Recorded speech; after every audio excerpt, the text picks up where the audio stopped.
उपस्थित बंधू-भगिनींनो,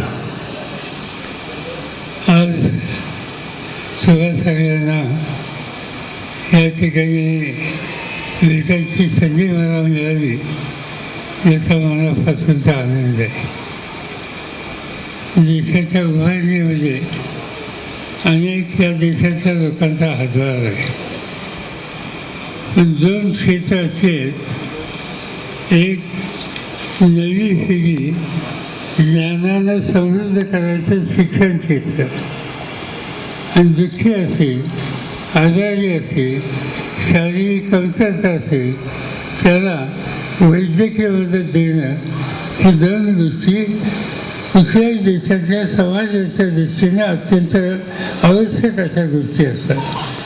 भारताचं चित्र बघितलं तर या दोन्ही क्षेत्रामध्ये कोणाचं जास्तीत जास्त योगदान आहे याचा जर आढावा घेतला तर कदाचित क्रमांक 1 वर ख्रिस्ती समाज त्या ठिकाणी येतो. ठिकठिकाणी उत्तम प्रकारच्या शिक्षण संस्था आणि उत्तम प्रकारचे आरोग्य केंद्र हे ख्रिस्ती समाजाच्या वतीनं उभी केली जातात. आणि जो एक संस्कार आहे प्रभू येशूचा सेवा प्रवृत्तीचा, तो सेवा प्रवृत्तीचा विचार अखंडपणानं मनामध्ये ठेवून कशाची अपेक्षा न करता फक्त सेवा, दुःख आणि दुःखित त्याला दुःखिताला दुःखाच्या बाहेर काढणं हा विचार आज ख्रिस्ती समाजाने या देशात राबवला, आणि त्याचा फायदा अनेक नव्या पिढीचे लोक जीवनाच्या वेगवेगळ्या क्षेत्रामध्ये यशस्वी झालेले आज आपल्याला पाहायला मिळतात. एकच गोष्ट चिंता करण्यासारखी आहे, आज भारताचं काम राज्य आणि केंद्र सरकार ज्यांच्या हातात आहे त्यांची भूमिका समाजाच्या सगळ्या घटकांच्यासाठी एक व्यापक पाहिजे त्याची कमतरता दिसते. मध्यंतरी 4 वर्षापूर्वी पार्लमेंटमध्ये आम्हा लोकांच्या समोर ओरिसाचे काही प्रश्न निघाले. ओरिसामध्ये आदिवासी लोकांची सेवा करणारे काही ख्रिस्ती बांधव त्यांच्या हल्ले करण्यात आले. ज्यावेळी माहिती आम्हाला समजली तर आम्ही काही पार्लमेंटचे लोक ओरिसामध्ये गेलो. ज्यांच्या हल्ले झाले त्यांना धीर दिला, तिथल्या सरकारशी आम्ही आग्रह केला. ज्यांनी कायदा हातात घेतला आणि बेकसूर असलेल्या लोकांच्यावर ज्यांनी हमले केले त्यांच्या खर्चे भरा, त्यांना अक्कल शिकवा हा आग्रह आम्ही केला. आज दुर्दैवानं अशी स्थिती मणिपूरला झालेली आहे. मणिपूरची स्थिती अधिक गंभीर आहे. तिच्या स्त्रियांच्यावर अत्याचार झाले, वयोवृद्ध लोकांचे हल्ले झाले, समाजामध्ये 2 भाग केले गेले, घरं पेटवली गेली. काही दिवस नसताना त्या लोकांच्यावर अशा प्रकारचे हल्ले करण्याचं काम काही घटकांनी झालं.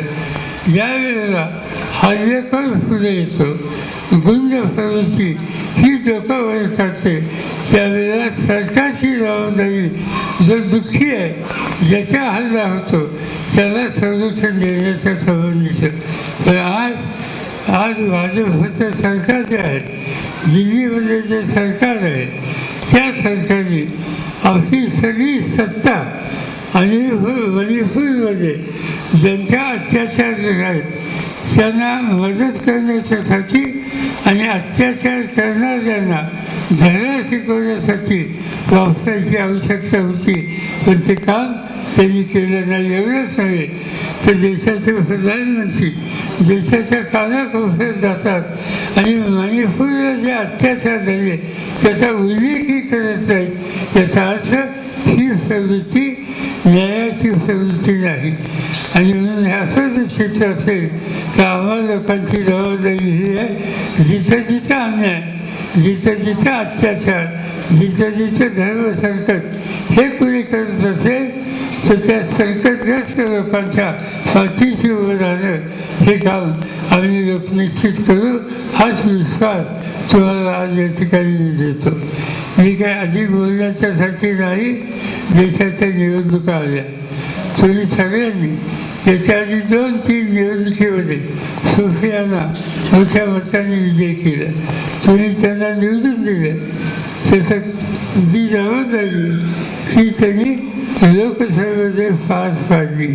लोकसभेमध्ये जे पहिले 2 खासदार आहेत की ज्यांची हजेरी आणि जास्तीत जास्त काम त्याच्यामध्ये सुफियाताईचं नाव हे पुढे येत असतं. आणि त्याचबरोबर सतत या कामामध्ये लक्ष घालणारा एक खासदार म्हणून त्यांचा लौकिक आहे किंवा सगळ्यांची सगळी शक्ती प्रतिभा हा त्यांना मिळेल अशी अपेक्षा करतो. यापूर्वी खुणा वेगळ्या होतात. यावेळेला सुफियाताईची जी खूण आहे ती आज हातामध्ये तुतारी मनुष्य हातामध्ये तुफानी घेऊन उभा आहे अशा प्रकारची खूण आहे ती तुम्ही लक्षामध्ये ठेवा. एवढी सूचना या ठिकाणी करतो. तुम्ही अगत्यानं या ठिकाणी निमंत्रित केलं, स्वागत केलं त्याबद्दल तुमचे आभार मानतो. माझे 2 शब्द. एबीपी माझा, उघडा डोळे बघा नीट.